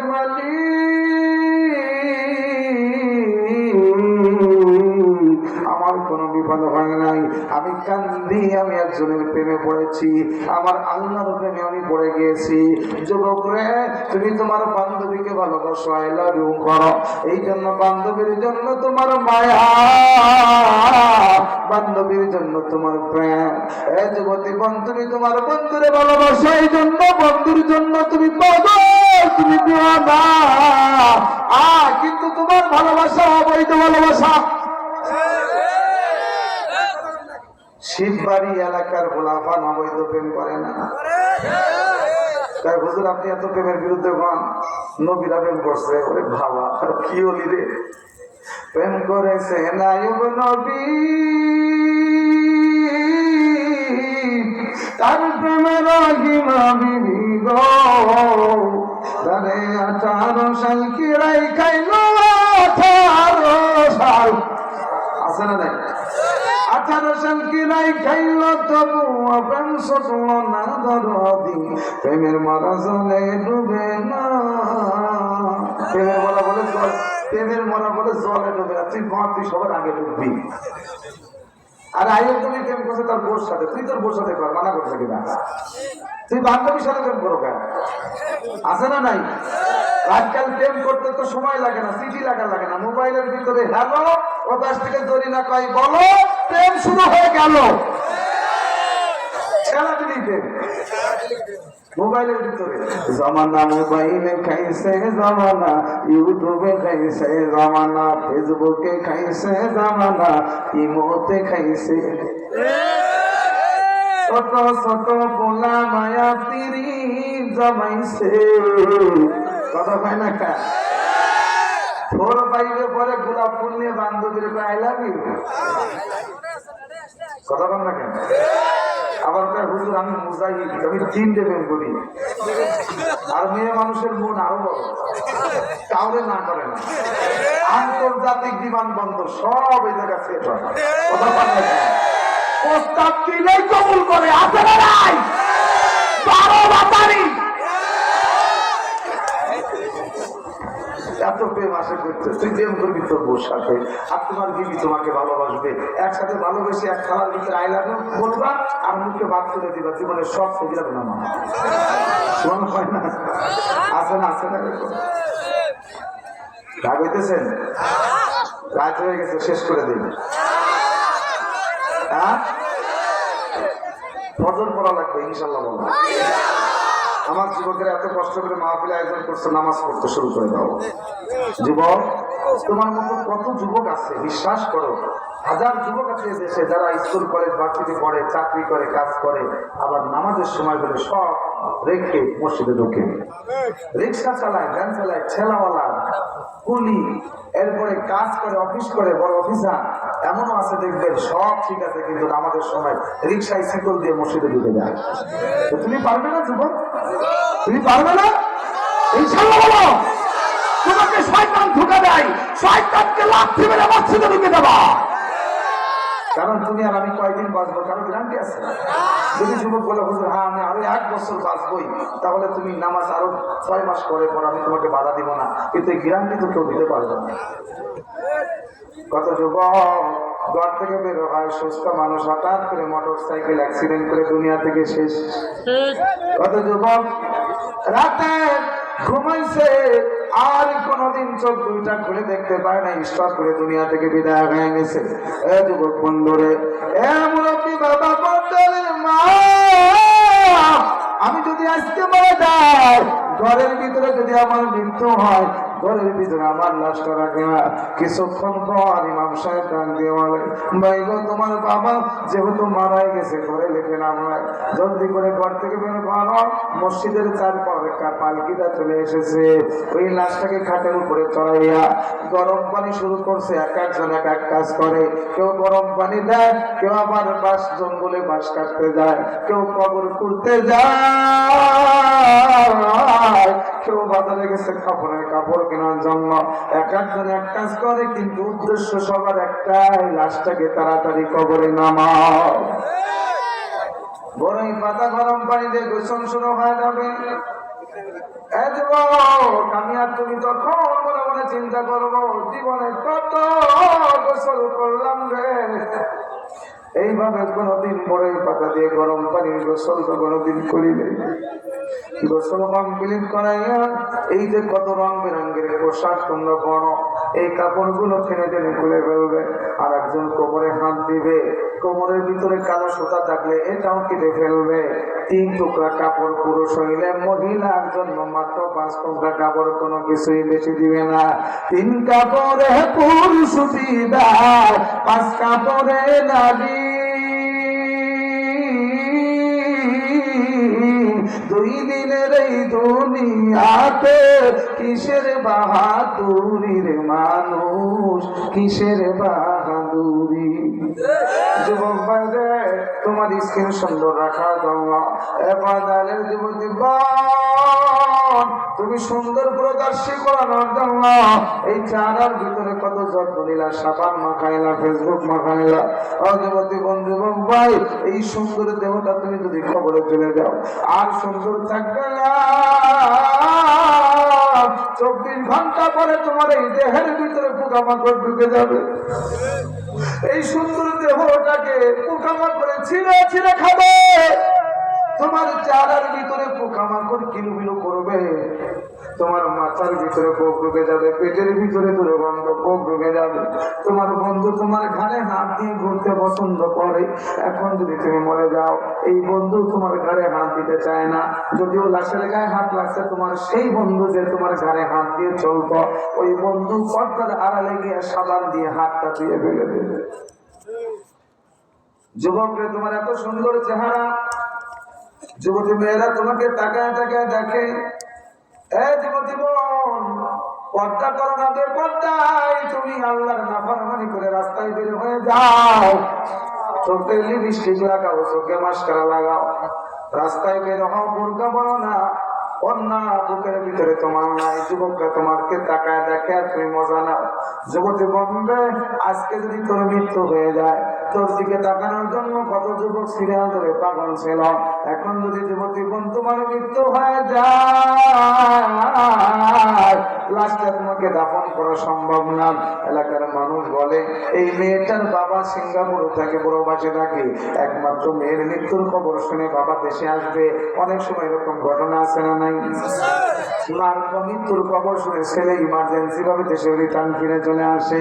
মেয়েটাকে 24 ঘন্টা জমির উপর রাখতে হবে। তার বাবা আসবে, জানাজায় শরীর হবে। এখন তাকে দাফন করা যাবে না, মাটি দেওয়া যাবে না।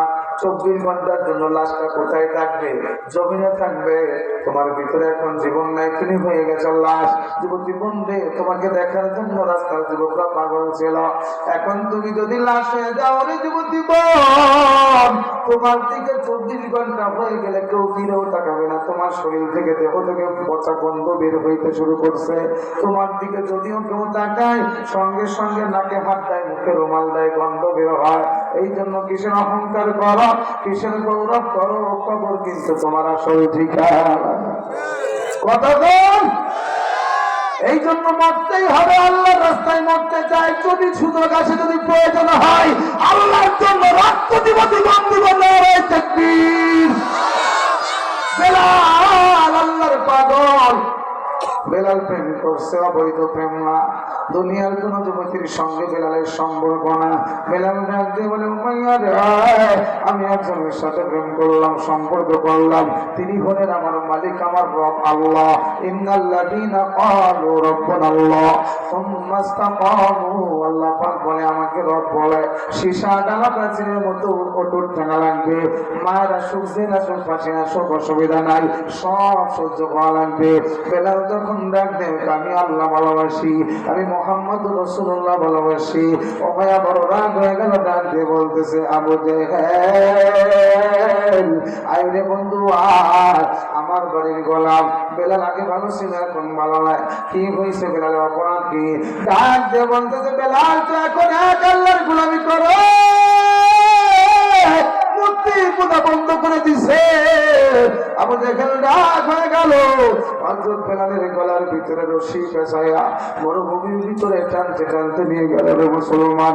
হযরত বেলাল হাত দুইটা বানলো, পা বানলো, কোমরে রশি দিয়া বানলো, খেজুর গাছের মোটা মোটা 10টা ডাল ভাঙছে, পিটাইতে পিটাইতে বেলালের হাত ভাঙলো, পিঠের ভিতরে কালো বেলালের চামড়া গুলো লাঠির আঘাতে ছিঁড়ে ছিঁড়ে গেল। আবু জেহেল একটা চামড়ার শক্ত চাবুক হাতের ভিতরে নিয়া বেলাল রাদিয়াল্লাহু আনহুকে খেজুরের ডাল দিয়ে পিটানো হয়েছে, ওই যেখানে আঘাত লাগছে ওই জায়গার উপরে চাবুক দিয়ে জোরে জোরে আঘাত করতেছে। এই কথা বলে কিরে, তোর কিন্তু বিয়ে হবে না, খবরদার কথা বলো না। শোনা কি খারাপ লাগতেছে আপনাদের সকলে? ওর কাছে শয়তান এসছে, জোরে আল্লাহ আকবার করছো, যেন ওর গাড়ির কাছে চলে যায়, জোরে আল্লাহ আকবার। বেলালকে মারে, কিন্তু বেলাল জিকির ছাড়ে না। বেলাল বলে আল্লাহু আহাদ, বলেন মালিকের নাম নিলে মজা লাগে না? বেলালের তো মজা লাগতেছে, বেলাল ইমান তো তাজা ইমান, আমাদের মতো ইমান না। বেলাল আরো মজা পাইতেছে, সবাই জোরে বলে আল্লাহ, ডাল ভরে মজা করে দরদ নিয়ে ডাক দেন ইয়া আল্লাহ, আরো ধরে ইয়া আল্লাহ, ভুলটা করে যায় বেলাল। আবু জেহেল চাবুক দিয়ে মারে, বেলাল শুধু আল্লাহু আহাদ বলে কানে। আবু জেহেল ডাক দিয়ে বলতেছে বেলাল রে, তোকে এত মারা মারলাম, খেজুর গাছের লাঠি 10টা ভাঙলাম তোর পিঠের উপরে, তারপরে তুই আল্লাহ ছাড়ো না। আবু জেহেল বেলালের বুকের উপরে সোয়া বড় একটা পাথর চাপা দিয়ে দিল। বেলালের হাত নড়ানো ক্ষমতা না, পা নড়ে না, কিন্তু বেলালের জিহ্বা নড়ে আল্লাহু। আবু জেহেল ডাকতে বলে বেলাল, এখন সময় আছে, তুমি আল্লাহ ছেড়ে দাও, তোমাকে আর মারবো না, আর পিটাবো না। বেলাল রে, তোকে আমরা পুরস্কার দিব, তোকে আমাদের দলে নিয়ে যাব, তোকে আমরা ভালোবাসবো রে বেলাল, তোকে সুস্থ করবো, চিকিৎসা দিব। বেলাল তুই মোহাম্মদ বলে যা, আল্লাহকে বলে যা। বেলাল ভাবে আবু জেহেল যত মন চায় তুমি মারো, তুমি পিটাও, কিন্তু আমি আমার আল্লাহ আমার রাসূল ছাড়বো না। আবু জেহেল লক্ষ্য করলো গায়ে বল নাই, কিন্তু জিহ্বা ঘুরায় ঘুরায় আল্লাহর জিকির করে। এমন সময় আবু জেহেল বড় রাগ হয়ে গেল, বেলাল জিহ্বা নাড়ায় কেন আল্লাহরে ডাকবে। এ উমাইয়া, বাবলা গাছ চিনেন আপনারা? বাবলা গাছ লম্বা লম্বা কাটা হয়, খেজুর গাছ বেল গাছের কাটা হয়। উমাইয়া, ওই বাবলা গাছের বড় বড় 5টা কাটা ছিঁড়ে আন। বেলালের জিহ্বা টান দিয়ে জিহ্বার ভিতরে কাটা ঢোকা দিব। যখনই কাটা আনছে মুসলমান, হযরত বেলাল চোখের কোনা দিয়ে গড়ায় গড়া পানি ঝরতেছে। আবু জেহেল ডাক দিয়ে বলে বুঝতে পেরেছি বেলাল, তোরে এত মারা মারলাম, মাথা থেকে পা পর্যন্ত রক্তে লাল হয়ে গেল, রক্তে তোর জমিন ভিজল, বালু কোনা ভিজে গেল, বেলাল তোর চামড়া ছিঁড়ে গোশত বের হয়ে গেল। ও বেলাল, তারপর তোর চোখের ভিতরে পানি নাই রে। এরে বেলাল, বুঝতে পেরেছি তোর জিহ্বায় কাটা ঢোকাবো, পিঠের যন্ত্রণা আঘাত সহ্য করা যায়, কিন্তু জিহ্বায় যদি কাটা ঢুকে রে, এই কাটার আঘাত সহ্য হয় না, এই জন্য কাটার ভয়ে তুমি কান্না করতেছ। বেলাল ডাক দিয়ে বলে আবু জেহেল ভাই, না না, কাটার ভয়ে আমি কান্দি না, আমি কান্দি আমার মালিকের মায়া। কেন রে বেলাল, কেন? রে আবু দেখেন আইয়ুব পয়গম্বর 18 বছর তারে কিরা পোকায় খাইছে। জীবন্ত মানুষ তাকায় দেখে তার চামড়ার ভিতরে পোকা ঘরে, তার গোস্ত গুলো ছিঁড়ে ছিঁড়ে পোকায় খায়, কিন্তু কোনোদিন পয়গম্বর নিষেধ করে না। যন্ত্রণা হয়, কষ্ট হয়, মৃত্যু যন্ত্রণা, পুরো শরীর পচে গন্ধ বের হয়, কখনো আল্লাহর দরবারে অভিযোগ করে না, নালিশ করে না। হঠাৎ করে 18 বছর পর আল্লাহ বলে ডাক দিছে, আয়ো পয়গম্বর, জিহ্বার ভিতর থেকে একটা পোকা, কালো পোকা জমিনে বের হয়ে লাফায় পড়ছে। সঙ্গে সঙ্গে আয়ো পয়গম্বরের চোখের ভিতরে পানি। আমার আল্লাহকে ডাক দিয়ে বলে, বাবু আমার স্ত্রী গুলো বিদায় হয়ে গেল, আমার সন্তান গুলো তুমি উঠে নিয়ে গেল, সমস্ত সম্পদ কিনে নিলাম, আমাকে 18 বছরের রোগী বানাইছো তুমি, আমার শরীরের ভিতরে পোকা, কোনদিন তোমার কাছে অভিযোগ করি না আল্লাহ, কিন্তু আজকে তোর মধুর নাম ধরে ডাকতে আর সময় লক্ষ্য করলাম আল্লাহ আমার জিহ্বার ভিতর থেকে পোকা বের হইতেছে। এরে মালিক, আমার জিহ্বাটা ভালো ছিল, তোমাকে মজা করে আল্লাহ বলে ডাক দিলে আমার সব যন্ত্রণা চলে যায়, কিন্তু আমার জিহ্বাটাও যদি পোকায় খেয়ে নেয়, আল্লাহ তোর মধুর নাম আমি কেমনে ডাক দিব? বলে কেন? বলে আমার আল্লাহকে আমি ডাকে মজা পাই, তোমরা পিটাইলে কষ্ট পাই, কিন্তু আল্লাহকে ডাকলে আমি কষ্ট ভুলে যাই। এই গ্রামের মানুষেরা, কত মানুষ আছে মাঠে কাজ করে, কত মানুষ আছে বোঝা মাথায় নাই, মাটির ঝাঁকা মাথায় নাই, ওই বাজারের ভিতরে আলুর বস্তা 2 মণ, চাউলের বস্তা, ধানের বস্তা 40-50 কেজি ওজন হয়, এইগুলো মাথার ভিতরে নাই, মাথার ঘাটটা ব্যথা হয়ে যায়, কোমর বাঁকা হয়ে যায়, কত কষ্ট হয়। তারপরেও দেখবেন আলুর বস্তা মাথায়, চোখে পানি নাই, মনে কোনো দুঃখ নাই, মুখের ভিতরে হাসি। কেন এত খুশি, কেন এত হাসি? কারণ লোকটা জানে আমার আলুর বস্তায় মাথা ব্যথা হয়, আমার ঘাড় ব্যথা হয়, কোমর বাঁকা হয়, কিন্তু যখন আমি দিন শেষ করব তখন আমার মালিক আমাকে বেতন দেবে, 500 দেবে, 1000 দিবে, বেতনের আশায় তার মনের ভিতরে কোনো দুঃখ নাই। আর বেলালকে মারে, চামড়া ছিঁড়ে যায়, গোস্ত বের হয়ে যায়, রক্ত বের হইতেছে, তারপরও বেলালের মনের ভিতরে কোনো দুঃখ নাই, কারণ বেলালের জিহ্বা ভালো আছে, জিহ্বা দিয়ে আল্লাহরে ডাকতেছে। আর বেলাল বড় করে জানে আমার জীবন শেষ হয়ে গেলে, আমার বেলা ফুরায় গেলে মালিক আমাকে জান্নাত দিয়ে দিবে। সুবহানাল্লাহ। يا أيتها النفس المطمئنة ارجعي إلى ربك راضية مرضية فادخلي في عبادي وادخلي جنتي। জান্নাত দেখে দেখে ইমানদার মারা যায়, এই জন্য মৃত্যুর ভয় হয় না। আমার ভাইয়েরা, আবু জেহেল বলে, মনে করেছিলাম কাটার ভয়ে কান্দ, কিন্তু দেখি উল্টা, তুই তো আল্লাহর প্রেমে কান্দ, রাগ আরো বাড়ছে না কমছে?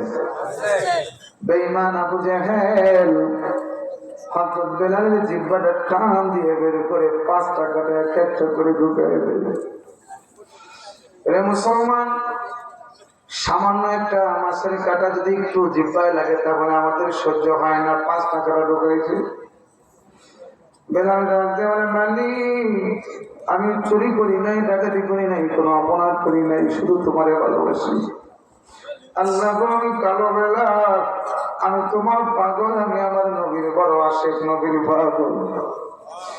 এরে মালিক,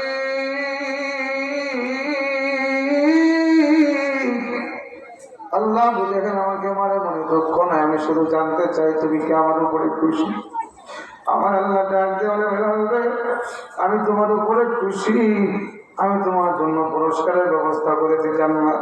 শোনো, দুনিয়াতেও তোমার জন্য একটা পুরস্কার, তোমাকে আমার নবী আজাদ করে মুক্ত করে বাড়ি নিয়ে যাবে। শুধু তাই নয়, মসজিদে নবীর ভিতরে আমার নবী নামাজ পড়াবে, তুই বেলাল আমার নবীর মুয়াজ্জিন আযান দিবি। আমার ভাইরা, এই যুবক গভীর মনোযোগ, দিলটা নরম করে দেয়, ইমানের জন্য কি চাই? আল্লাহ খুশি হয়ে বিলালকে পুরস্কার দিয়ে দিল। রে তুমি ধরা হও, কালো হও, তুমি বৃদ্ধ হও, যুবক হও, ধনী হও, গরিব হও, কোনো অসুবিধা নাই। তোমার ইমান যদি ভালো হয়, তুমি পথের ফকির হলেও আল্লাহর ওলি হবে।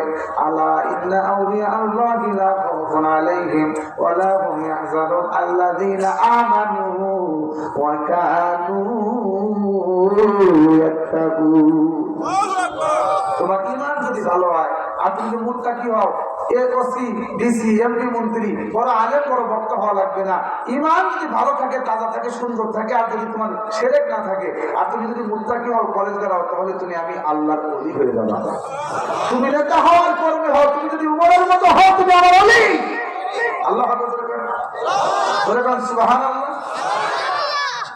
এ বেলাল দেখতে ভালো না কিন্তু মালিকের দরবারে দাম আছে না নাই বেলাল আযান দেয় আমার নবীর মুয়াজ্জিন হয়ে যায় কিন্তু সাহাবারা বলে ও পয়গম্বর বেলালের আযান আর ভালো লাগে না আরো সুন্দর মুয়াজ্জিন লাগবে কত ভালো ভালো মুয়াজ্জিন আছে বেলাল আশহাদু বললে এবারে সিনের জায়গায় সিন হয়ে যায় ও পয়গম্বর মুয়াজ্জিন পাল্টায় দেন নবী আমার ডাকে বলে বেলাল রে ও বেলাল এতদিন তুমি আযান দিছো আমি তোমাকে নিষেধ করি নাই কিন্তু আমার সাহাবারা তোমাকে আর মানে না আমি কি করব আগামীকাল থেকে তোমার নামটা কেটে দিলাম নতুন মুয়াজ্জিন নিয়োগ দিব সঙ্গে সঙ্গে বেলাল চোখের পানি ছেড়ে হাও করে কান্দে একটা কথা বলে না সোজা তার ঘরে চলে গেল চোখের পানি ছেড়ে কান্দে আর ডাক দিয়ে বলে আল্লাহ আজকে তোমার নবী আমার নামটা কেটে দিল আমি নাকি মসজিদে নবীতে আর আযান দিতে পারবো না এর মালিক আমি শুধু জানতে চাই আল্লাহ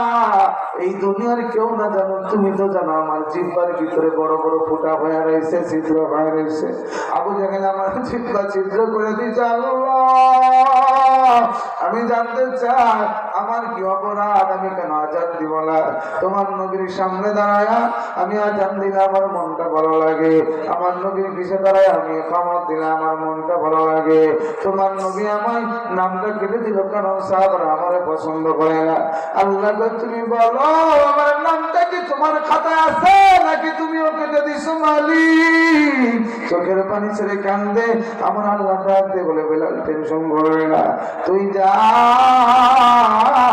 আমি আল্লাহর খাতা থেকে তোর নামটা কাটি নাই রে পরের দিন মুয়াজ্জিন আযান দেয় নবী আমার নামাজ শেষ করে কমপ্লিট করে যায় নামাজ বসে আছে সূর্য উঠলে আবার সুন্নাত নামাজ পড়বে নফল নামাজ পড়বে কিন্তু আধা ঘন্টা হয়ে যায় সূর্য খবর নাই 1 ঘন্টা হয় 2 ঘন্টা হয় সূর্য ওঠে না রে আর জিবরাইল ডাক দেয় বলে নবী গো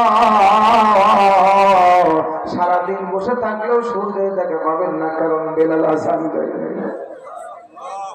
আমার নবী বুঝতে পেরেছে ডাক দিয়ে বলে আমার বেলাল কই আমার বেলাল কই আমার বেলালকে খুঁজে আনো বেলালের সাজান শুরু করলো বেলালের অন্তরের ভিতরে কার প্রেম আল্লাহর প্রেম নবীর প্রেম এই জন্য নবী ভালোবাসে আল্লাহকে ভালোবাসে আমার নবী যখন ইন্তেকাল করলেন সঙ্গে সঙ্গে নবীর প্রেমিকারা আশিকেরা দলেরা লাফায় লাফায় কান্দে ও বার পাগল হয়ে গেছে আবু বকর কান্দে রে সব পাগলের মতো কান্দে কিন্তু বেলাল তার টুকরা বসাইতেছে বেলাল ডাকতে বলে মদিনার মানুষেরা রে তোরা মদিনায় থাক আমি বেলাল থাকবো আবু বকর ডাকতে কেন রে ও বেলাল নবীকে তো আমরাও ভালোবাসি কিন্তু আমরা তো মদিনা ছেড়ে যাই না বেলাল ডাকতে বলে আবু বকর ভাই তোমার প্রেম মদিনায় থাকতে দেয় কিন্তু আমার প্রেম আমার মদিনায় থাকতে দেয় না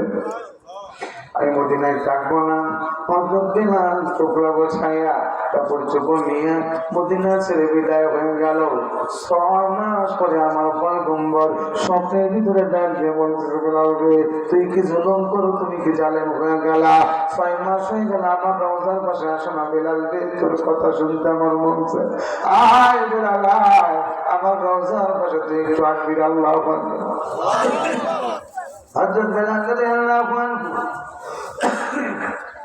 ঘুম ভেঙে গেল মদিনা থেকে রওনা করছে বেলাল পুরো মদিনায় খুশির বন্যা বয়ে যায় সবাই বড় আনন্দ খুশি বেলাল আসে রে বেলালের আযান কতদিন শুনে না আজকে বেলাল আযান দেবে বেলালকে আবু বকর বলে ওমর বলে ওসমান বলে সবাই বলে কিন্তু বেলাল রাজি হয় না সবাই বুঝতে পেরেছে বেলালকে রাজি করতে হলে হাসান হুসাইনকে ধরো হাসান হুসাইন এসে যখন বেলালের হাতটা ধরে বলে বেলাল ভাই চায়, তুমি আজান দাও, তোমার আজান শুনতে মন চায়। বেলাল বলে, হাসান রে, ও হুসাইন রে, তোরা যদি আমার রাসূলকে অনুরোধ করেছো, আমার নবী কোনোদিন তোমাদের কথা ফেলে দেয় নাই। তোমরা বললে পরে আমার রাসূল ঘোড়া হয়ে গেছে, তোমরা পিছে বসে বসে নবীর লম্বা চুল ধরে টেনেছ। তোমরা আমি বেলালকে হুকুম করলে, অনুরোধ করলে আমি বেলাল ফেলা দিতে পারি না। আমি আজান দিব, তোমাদের কথা ফেলবো না। মসজিদ নববীর মিনারের উপরে উঠে বেলাল আজান শুরু করছে। আল্লাহু আকবার। আল্লাহু আকবার, আল্লাহু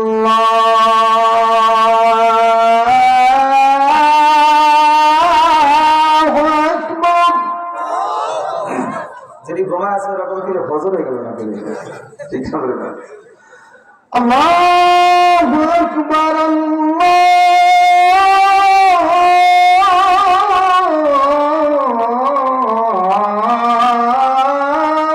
আকবার। আশহাদু আন লা ইলাহা ইল্লাল্লাহ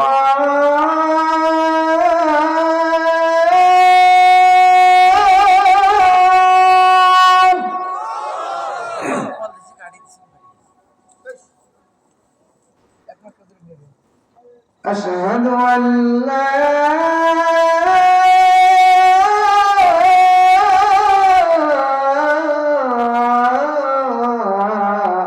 إله إلا الله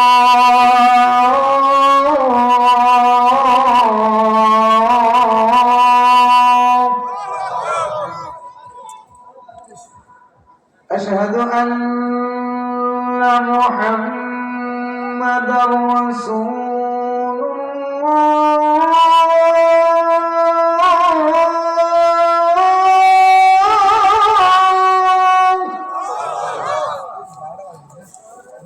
বেলাল মতন শুনে আজান দেয়।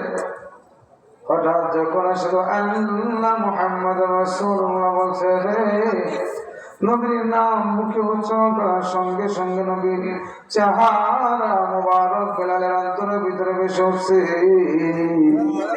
বেলাল একটা চিৎকার দিয়ে জমিনের উপরে পড়ে যায়,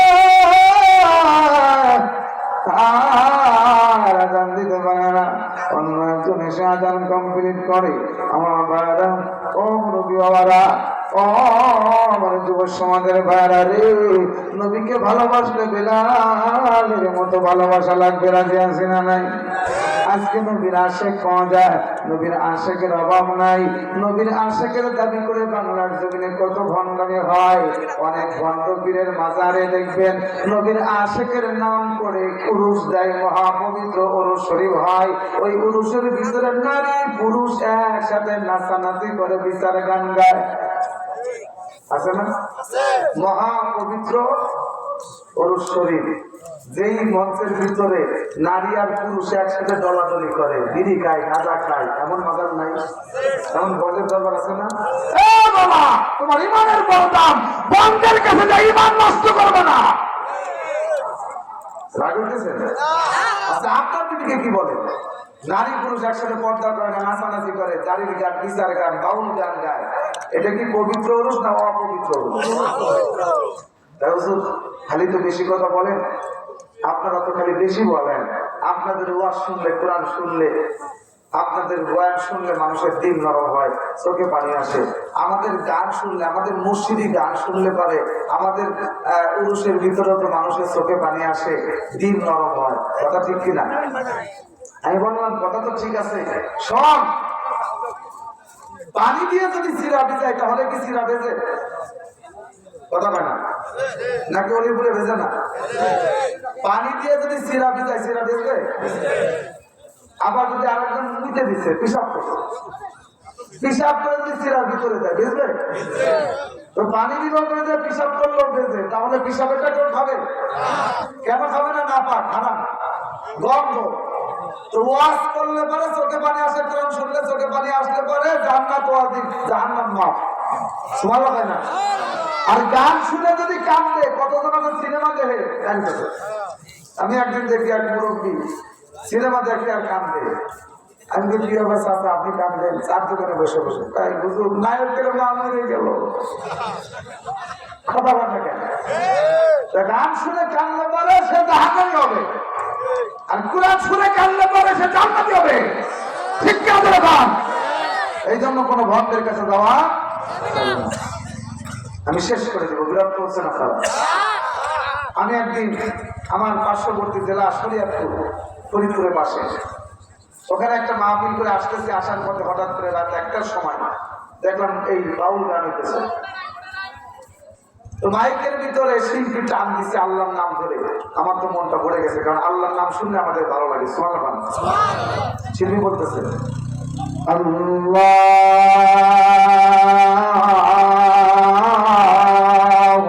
আকবার,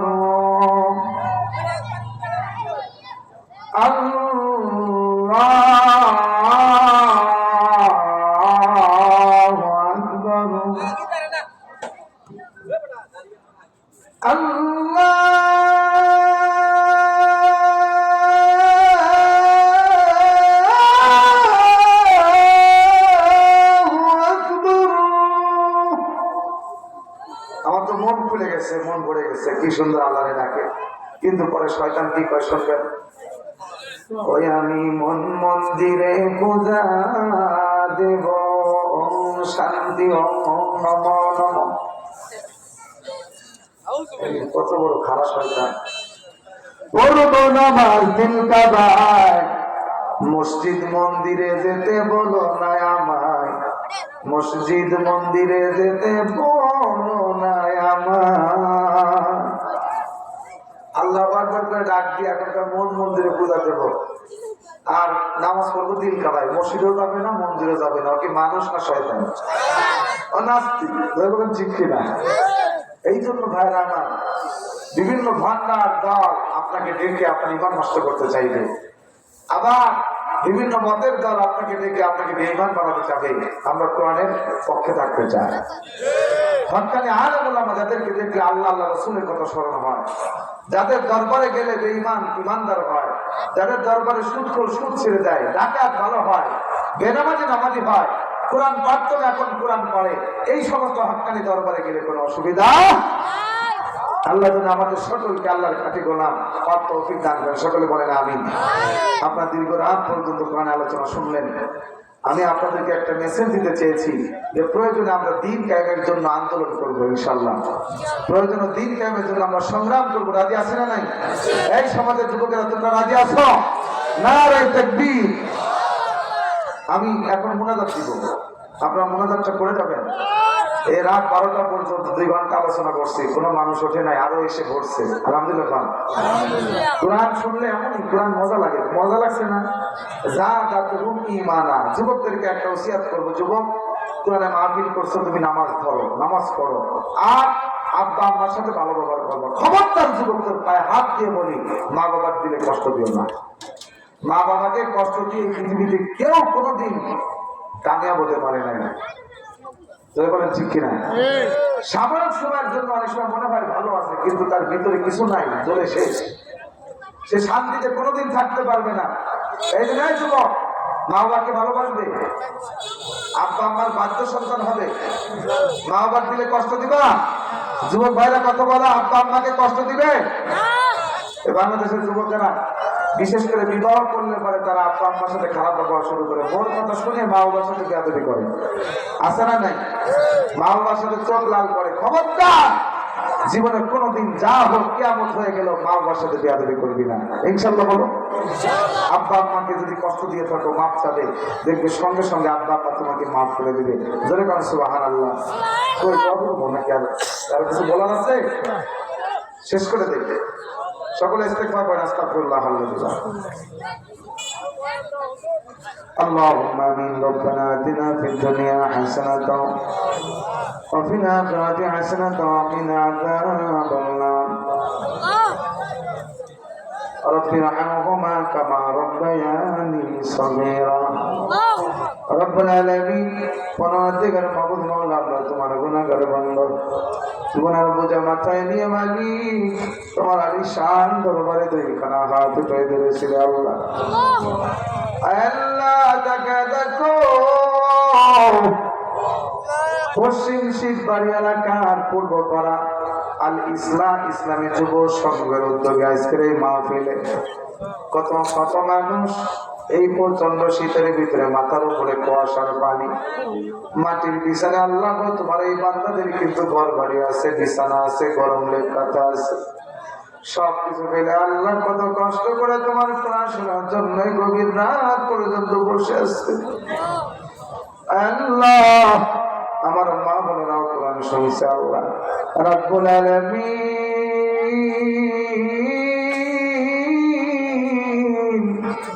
আমাদের আজকের এই মাহফিলকে তুমি কবুল করে নাও।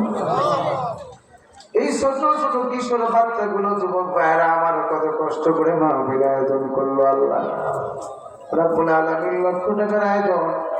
এই যুবকরা তো গান বাজনার আয়োজন করে নাই, মেলার আয়োজন করে নাই, তোমার কোরআনকে ভালোবাসে। আল্লাহ, কোরআনের কথা বললে তারা তকবীর দিয়ে উঠছে। আল্লাহ, কোরআনের প্রতি তোমার এই ছোট্ট মাসুম বাচ্চাগুলোর বড় প্রেম, বড় ভালোবাসা। এই মাহফিলের জন্য যে যুবকগুলো পরিশ্রম করেছে, এমনও দিন গেছে রে মাহফিলের জন্য ছোটাছুটি দৌড়াদৌড়ি করতে যায়, এমনও দিন আছে 3 বেলা ঠিক মতো খাইতে পারে নাই, এমনও দিন গেছে ঘুমটাও হয় নাই, এমনও দিন গেছে গোসল করতে পারে নাই, মাহফিলের জন্য পরিশ্রম করেছে। প্রত্যেকটা যুবক ভাইকে, মুরব্বী বাবারা যারা টাকা পয়সা দিল, সহযোগিতা করলো, শ্রম দিল, সকলের আব্বা আম্মাকে হাসরের ময়দানে তুমি বিনা হিসাবে জান্নাত দান করো। আয় আল্লাহ, গভীর রাত পর্যন্ত মেহমান যারা এসেছিলেন, সভাপতি সাহেব সহ অন্যান্য অতিথিবৃন্দ, আমার মুরব্বী বাবারা, যুবক ভাইয়েরা যারা বসে আছে, আমাদের সকলের জীবনের সব গুনাহ তুমি মাফ করে দাও প্রভু।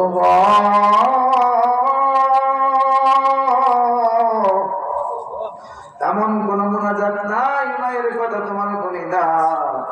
আল্লাহ, এখানে হাত উঠাইছি কোন এতিম সন্তান যেন তার মাকে হারায় ফেলছে, কোন এতিম সন্তান যেন তার বাবাকে জীবনের তরে হারায় ফেলছে। আল্লাহ, যুবকরে ওই মায়ের তুমি কষ্ট দাও, তুমি কি জানো তোমার মায়ের তুমি কত যন্ত্রণা দিছ। যুবক ভাই, আমি আর তুমি যখন মায়ের গর্ভে ছিলাম,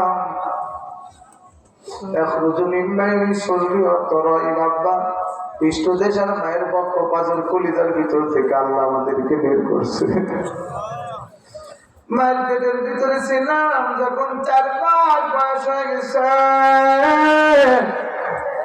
আমার আল্লাহ আমার দেহের ভিতরে জীবন দান করলো। আমি এখন জীবন্ত মানুষ, মায়ের পেটের ভিতরে নড়াচড়া করি। রাত 3টার সময় বাবা ডাক দিয়ে বলে, বিবি, রাত 3টা আমাদের খাটের কোনায় বসে বসে নড়াচড়া করার কারণ কি? মা ডেকে বলে, স্বামী গো, এসব লবস করে আপনি ঘুমাইছেন, খাওয়া দাওয়া করছেন, ঘুমাইছেন, নাক ডাকেন স্বামী গো, আমারও চোখে ঘুমাচ্ছে, আমিও ঘুমাইতে গেলাম, কিন্তু আমার কলিজার টুকরা সন্তান পেটের ভিতরে নড়াচড়া করে, না জানি আমার কলিজার টুকরা সন্তানটার কোনো কষ্ট হয়। যুবক ভাই, আমার তোমার পা 2টা কিন্তু মায়ের কলিজার উপরে আল্লাহ রেখে দিয়েছিল। এই জন্য তোমার সঙ্গে মায়ের একটা নেটওয়ার্ক লাগাই দিয়েছে আমার আল্লাহ। মোবাইলের ভিতরে কোনো তারের কানেকশন নাই, ইন্টারনেট সংযোগ দিয়া 1000 মাইল দূরে বিদেশে কথা বলা যায়, খবর নেওয়া যায়। সন্তানের সাথে মায়ের নেটওয়ার্কের টাওয়ার সম্পর্ক। সন্তান যদি বিদেশেও চলে যায় রে, আর যদি সন্তানের কোনো বিপদ হয়, দুনিয়ার কেউ না বুঝলো, মায়ের অন্তরের ভিতরে আল্লাহ খবর দিয়ে দেয়। মার কলিজার ভিতরে চিনচিন করে ব্যথা করে, চাও দাও করে আগুন জ্বলে, অস্থির লাগে, ভালো লাগে না। মা এই বাড়ি যাবে, বাড়ি যায়, ডাক দিয়ে বলে, চাচি কি হয়েছে, এমন করো কেন? ডাক দিয়ে বলে, শোভন রে, তোর ভাইয়া আপেলের কাছে একটু ফোনটা দে। কেন বলে, আমার মনে ভালো লাগে না, আমার কলিজার টুকরা, আমার খোকাটা জানি কোন বিপদে পড়ছে রে। বিদেশে বিপাকে কারো সন্তান মারা যায়,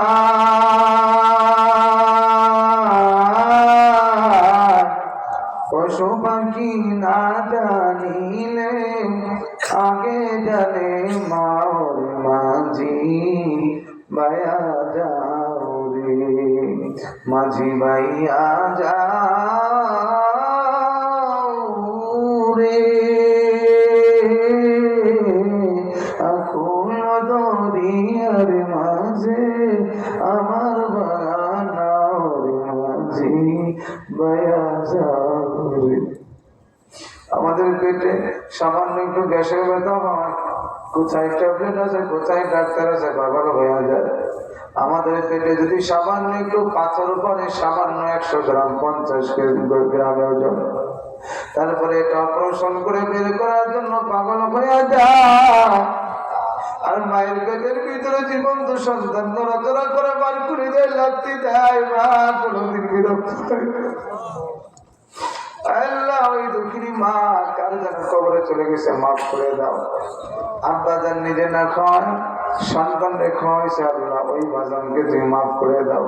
আমাদের আত্মা জীবিত আছে, হায়াতে দেওয়াদান করো, মা বাবার খেদমত পাওয়ার পর্যন্ত ভালো মতো করতে পারি তৌফিক দাও রব্বুল আলামিন। আমার ভাইজান বললেন তার বাবা নাই, এখানে আরো অনেক মানুষ আছে বাবা নাই মা নাই, সকলের আব্বা আমাকে মাফ দিয়ে দাও। এই যুবকগুলোকে তোমার রহমতের হাতে দিয়ে গেলাম, নামাজের সময় হলে রহমতের চাদরে তারা মসজিদে ঢুকাই দিও আল্লাহ। আমার মা বোনদেরকে তুমি পাত্তায় থাকার তৌফিক দিয়ে দাও। এই জমিনে আল্লাহ আমরা কোরআনের রাত দেখতে চাই, তুমি কবুল করে নাও রব্বুল আলামিন। মিলেমিশে আমরা দিন কায়েমের আন্দোলন করতে পারি, শরীক হতে পারি, তৌফিক দিয়ে দাও। এই মাহফিলে যারা আয়োজন করেছে আল্লাহ সকলকে তুমি মাফ করে দাও। বড় ভালোবেসে মহব্বত করে হওয়ার কথা বলে তাই দাওয়াত করে এনেছে। গভীর রজনী রাত পর্যন্ত আল্লাহ চাতক পাখির মতো প্রাণের কথা শুনেছে আল্লাহ রাব্বুল আলামিন। আজকের এই মাহফিলকে কবুল করে এলাকার ভিতরে যত ছোট বড় স্থান, কবরস্থান সকলকেই তুমি দয়া করে মাফ করে দাও আল্লাহ। সাল্লাল্লাহু তাআলা আলা খায়রি খালকি মুহাম্মাদ ওয়া আলা আলিহি ওয়া সাহবিহি আজমাইন, আমিন বিরহমাতিকা ইয়া আরহামার রাহিমিন। আসসালামু আলাইকুম ওয়া রাহমাতুল্লাহ।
ভিডিওটা বন্ধ হয়ে যাও ভিডিওটা বন্ধ করে দাও